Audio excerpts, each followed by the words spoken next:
Karachi press club में सराइकी सहाफ़ियों के एजाज़ में अफ्तार डिनर का अहतमाम किया गया, जिसमें शहर भर से नामवर सहाफ़ियों ने शिरकत की। इस मौके पर अख्तर शाहीन रिंद, कामरान लाशारी, राजा रियाज भट्टी, इब्राहिम रिंद, एहसन जतोई, आबिद लोधी, तैयब जजवी, मलिक अब्बास, बिलाल खान जतोई, बशीर खान, लियाकत मुग़ल और मोहम्मद अब्बास शाह मौजूद थे। अफ्तार की तकरीब में कौम परस्त रहनुमाओं राशिद अजीज़ भुट्टा, अनवर भुट्टा और मोहम्मद अली रिंद एडवोकेट ने भी शिरकत की। इस मौके पर शुरका का कहना था कि अफ्तार डिनर की तकरीब से जहाँ सवाब कमाया जाता है, वहीं माशरती फ़वाइद भी हासिल होते हैं। ये साथ बैठने के मौक़े होते हैं जिनसे इंसान एक दूसरे के करीब आता है और दुख सुख से वाकिफ़ होता है। इलाका सराइकी वसेब और उत्थां ढेर सारे मसाइल हैं, पसमानदगी है, खास तौर पर रोहित हल दमान दे विच रोज़गार दा मसला है और जोड़े सारे इतना कराची जोड़े साफ़ी काम करते पे सराइकी खिते नाल ताल्लुक रखने वाले ये हमेशा इलाके के मसाइलों को उजागर करेंदन और मैं इन्हें साफ़ियों को खराज तहसीन पेश करना कि जोड़े चैनल्स अखबारात न्यूज़ एजेंसीज़ दे विच काम करेंदे पे और डी रात जदोजहद करेंदे पे और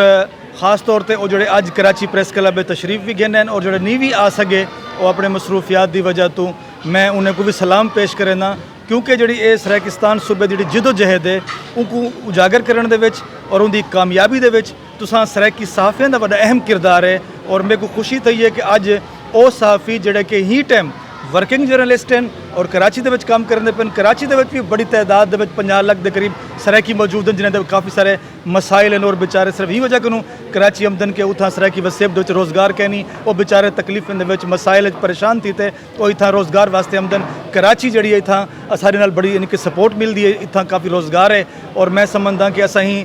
पाकिस्तान वास्ते सिंध वास्ते और ख़ास तौर जो सिंधी सराइकी दोस्ती है या जो मजलूम कौमियत जो इतिहाद है सिंधी सराइकी बलोच पख्तून असा मुतहद थी तई मसाइल को हल करने दे विच इंशाअल्लाह ताला कामयाब थी वैसो इंशाअल्लाह।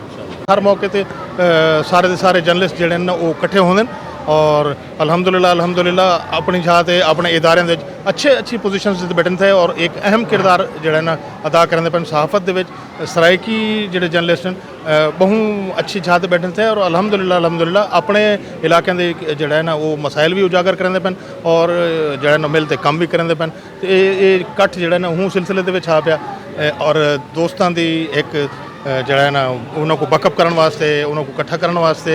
ठीक है ना सही, और नाल बहान का एक बहाना होंगे बड़ी करम नवाजी है बहुत बहुत वो कि एक नेकी दा है ही है, सवाब का मौका तो है ही अफ्तार, लेकिन है नाल दोस्तों के नाल मुलाकात का भी ये मौका है और बहुत खुशी की गल है। और वैसे ये सिर्फ एक रमज़ान वाला सालाना इवेंट नहीं होना चाहिए मेरे ख्याल और जिमें असा प्रोफैशनल जैसे सराइकी चाहे सहाफत नाल ताल्लुक होवे, चाहे सियासत नाल होवे, चाहे समाजी काम कराने वाले लोग होवें, उन्हें को सारे को आपस में कोऑर्डिनेशन बेहतर करनी चाहिए और ये मेल मिलाप का सिलसिला जो है ये होना चाहिए ताकि कोई प्रोडक्टिव है ना कोई फ़ायदा थी और इंडिविजुअली अपनी हैसियत हर बंदा कुछ ना कुछ करेंदा ही खड़े, लेकिन ये जो मिलते ऐसा मेरे ख्याल है बेहतर मजीद काम कर सकते। मकसद यही था कि तमाम हमारे भाई जितने भी हैं मुख्तलिफ़ फील्ड में काम करते हैं सारा दिन मसरूफ़ होते हैं और आज मसरूफ़ियत से अपना वक्त भी निकाला उन्होंने और हमारे साथ बैठे, तो मैं सबसे पहले इनका शुक्रिया अदा करता हूँ कि उन्होंने मेरे एजाज़ में ये इफ्तार पार्टी का जो है इत्माम किया और इसमें बड़ी तादाद में हमारे सहाफ़ी भाई जो कि मुख्तलिफ़ मीडिया की फ़ील्ड से ताल्लुक़ रखते हैं वो आए और उम्मीद ज़ाहिर करते हैं कि इसी तरह हमारे बाकी भाई भी और मैं भी खुद भी कोशिश करूँगा कि इसी तरह का जो इफ्तार पार्टी हैं और या दीगर कोई ऐसी तकरीबात हैं तो इसका सिलसिला इस तरह चलता रहना चाहिए ताकि तमाम दोस्त जो हैं एक साथ बैठ के ये जो मोहब्बत का इजहार है वो करते रहें इंशाअल्लाह। अनवर भुट्टा साहब का बहुत शुक्र गुज़ार करते हैं इनका, इनकी मोहब्बतों का, जिन्होंने आज सब तमाम दोस्तों को यहाँ प्रेस क्लब में जमा किया और इफ्तार का प्रोग्राम रखा। निहायत शुक्रगुजार हाँ और कराची प्रेस क्लब जितने भी सारे सराइकी सहाफ़ी हैं सराइकी दोस्त अहबाब हैं और ये सारा जड़ा कट किते ने और जी मुहब्बत मंडाई है सारा मकसद ये है कि सारे इकट्ठा कराने का ज़ात का कि जितने सारे सराइकी वसेब दे ਜਿਹੜੇ महरूम लोग हैं उन्होंने तो नुमाइंदगी करेंगे भी तक और इतों जी आवाज़ चाहते हुए सारे पूरे सराइकी वसेब तक क्या पूरे पाकिस्तान में सारी आवाज़ पहुँचती है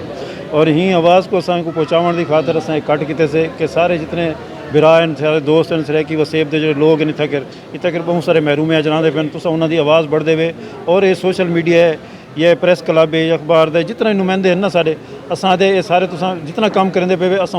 काम को एप्रीशिएट करने की खातर अज का सारा जो है इफ्तारी का प्रोग्राम किते से कि सारे बिरा कट्ठे रलते बहु और एक बे की दुख तकलीफ दर्द वंडो तो एक बे नाल जो जोड़ते रहूँ असा तो आने वाले वक्त वास्ते अस इवें जोड़ते रहो। इवें कामरान लाशारी साहब ने अज मेहनत की है, इवें साडा अज का गोड़ जो ना